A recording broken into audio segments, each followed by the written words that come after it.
Kejaksaan Tinggi Sumatera Selatan menetapkan 3 tersangka dugaan tindak pidana korupsi LRT tahun anggaran 2016 hingga 2020 di Provinsi Sumatera Selatan dengan total kerugian mencapai 1,3 triliun rupiah.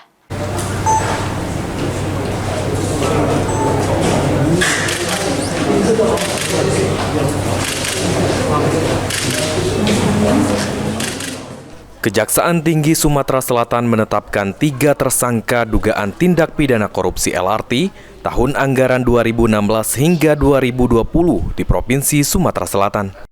Para tersangka merupakan Kepala Divisi dari PT Waskita Karya, yakni T selaku Kepala Divisi 2, IJH Kepala Divisi Gedung 2, dan SAP Kepala Divisi Gedung 3.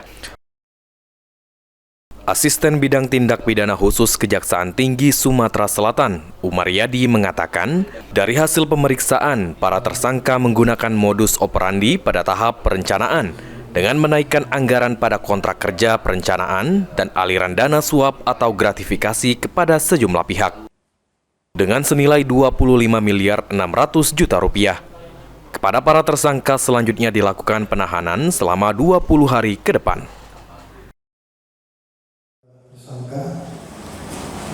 Pada hari ini,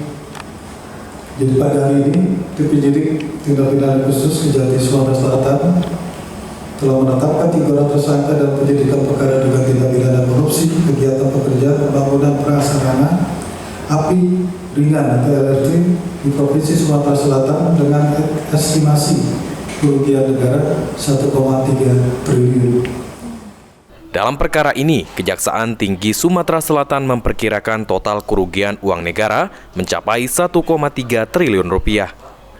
Tim penyidik telah menyita sisa aliran uang yang belum terdistribusi sejumlah 2 miliar 88 juta rupiah. Hingga saat ini, Kejaksaan Tinggi Sumatera Selatan telah memeriksa 34 orang. Ilham Wahyudi, PAL TV.